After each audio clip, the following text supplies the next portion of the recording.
Hi everybody. The second UCI World Tour stage race of the 2025 season is upon us, the 7th edition of the UAE Tour, which features 7 stages following the known formula. 4 sprint stages, a short individual time trial, the Jebel Jais stage and Jebel Hafeet to finish it off. The racing starts with a versatile sprint stage, which features short up and downs and an uphill drag of 5.6% to the finish line.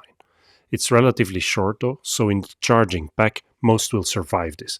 Yet you could argue there may be a slight advantage for those on the versatile end of the sprinting field. Stage 2 is a 12k individual time trial. The route is very fast and is characterized only by a few bends and 2 U-turns. The road is wide and perfectly flat, so the riders will barely have to touch the brakes, which, wind permitting, will allow them to hold very high speeds. Last year, McNulty took the win and only 4 seconds separated the top 3, and there were 18 riders to be found within half a minute. This year around, it should be Pogačar versus Joshua Tarling, with Fine, Bjerg and Bissegger as outsiders. Stages 4, 5 and 6 will be straightforward sprint stages, finishing on wide and straight avenues. For the fast men who didn't travel down under, the UAE Tour will be a first big test. Also this year around, most if not all of the big shot sprinters are lining up here. Here's a selection of the 10 to watch in my book, obviously starting with European champ Merlier for Quickstep, Philipsen for Alpecin de Koning, Kooi at Visma Leasebike and Milan at Little Trek. Merlier took 2 wins in the Alula Tour, while Kooi took 2 dominant wins in the Tour of Oman. Milan was the man to beat in Valenciana, good for 2 sprint victories, and Philipsen has not yet been in action this year, yet rest assured he'll be firing on all pistons. Then we have Groenewegen at Jaiko Alula, good for P5 and 2 runner-up positions in the Alula Tour, Sam Welsford for Red Bull Bora, once more accompanied by his master lead-out Danny van Poppel, the combo to beat at the Tour Down Under, where they were good for 3 sprint victories. Bauhaus at Bahrain Victorious, who did really well in the Tour Down Under. Jacobsen was struggling in the Alula Tour, so I'll be looking for Andresen instead at Picnic Postenel. He was doing fairly well at the Tour Down Under. Gerben Thijssen at Intermarché, even though he was not firing on all pistons in Valenciana. And Molano at UAE Team Emirates, who will be looking to score a sprint victory for the home team. He rode onto the podium twice in the Tour Down Under, so he's clearly coming into the season strongly. Others to watch are Malucelli at Astana, Arvid de Klein at Tudor, not firing on all pistons in the Alula Tour though, and Gaviria, who was not really good in Oman. Stage 3 is the first of 2 mountain stages of the UAE Tour, ending atop Jebel Jais, 21k at 5.4% average, with the steepest segment towards the end.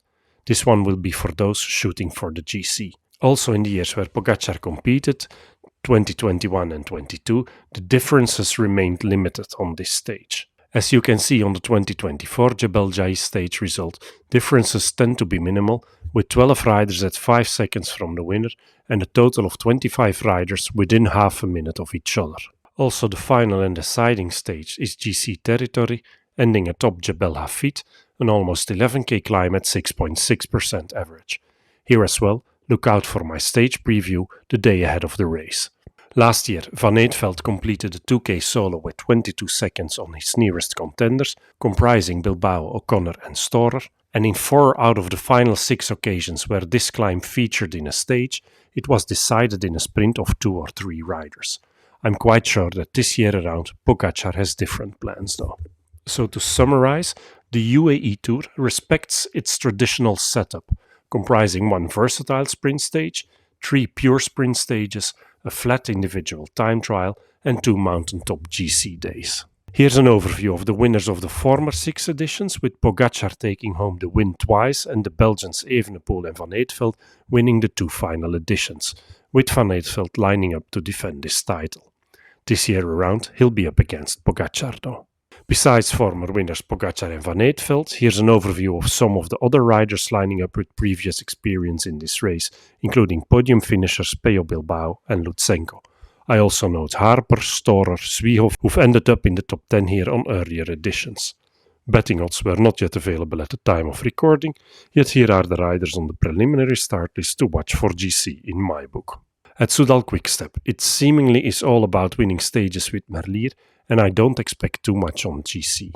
At Bora, Finn Fisher-Black could do really well here. He started the year strongly, taking third behind Narvaez and ROMO on the Tour Down Under. Zwiehoff is another rider who has proven to be able to do well here, 8th on GC in 2023, and in the sprints look for Welsford and his master lead-out guy, Danny van Poppel. Pogačar didn't line up in his team's home race last year, yet is back at it this year around, with Vine as his lieutenant, for as far as he needs one. And look out for Molano on the fast stages, twice on the podium in the Alula Tour earlier this month. At Visma Leasebike we have Olaf Koy for the fast stages and Gloog and Bart Lemme on general classification. Bart Lemme hasn't raced yet this year, yet came home in P10 on last year's UAE Tour, while Thomas Gloog came home in 8th on last month's Tour Down Under.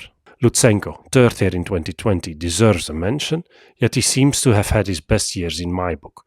Jan Hirt has done well here in the past, yet his form can be wildly erratic. So I'm going with Riccitello at Israel Premier Tech. Carlos Rodriguez is the one to watch at Ineos, 6th in Valenciana. Jaiko Alula is here to sprint with Groenewegen, while Harper will be freestyling for GC, 14th in the Tour Down Under and 6th in the Tour of Oman. Milan for the fast stages at Little Trek and Ciccone on GC. Also Patrick Conrad finds a race here that suits him, 9th on GC in the Tour Down Under earlier this year. Picnic Postenel will look to win sprint stages with Andres and Jacobsen, while on GC only is the rider to watch. At EF, they'll be riding for Hugh Carty, who's had a terrible 24 season, and it remains to be seen whether he can bounce back from that. At Lotto Destiny, Lennart van Eetveld will be looking to confirm by defending his title here after his breakthrough year. At Movistar, we can expect Aina Rubio, the winner of last year's Jebel Jais stage, to go for GC, with Gaviria aiming for sprint victories. We haven't seen Rubio in action though this year, so we have to guess for his form, and don't forget to keep an eye on Javier Romo, second to Narvaez in the Tour Down Under, and one who'll be looking to confirm. At Bahrain Victorious, Pello Bilbao is clearly the rider to watch for GC, third to Buitrago and Almeida, and ahead of riders as Hindley, Aresman, Rodriguez and O'Connor in Valenciana earlier this month. Bauhaus is the rider to watch in the fast stages, twice on the podium in last month's Tour Down Under. Jasper Philipsen for the sprints at Alpecin de Koning, De Clan in the fast stages and Storer for GC at Tudor, 12th here in 23 and 6th on last year's edition. So while we haven't seen him in action yet this year, I do expect him to do well here once more. Higuita is the one to watch at Astana. At Intermarché, look for Thijssen on the fast stages. I'm not expecting too much from Bini Fantini and Bardiani, and I'm not expecting miracles from this Decathlon AG2R lineup either, even though Felix Gall is always one to surprise.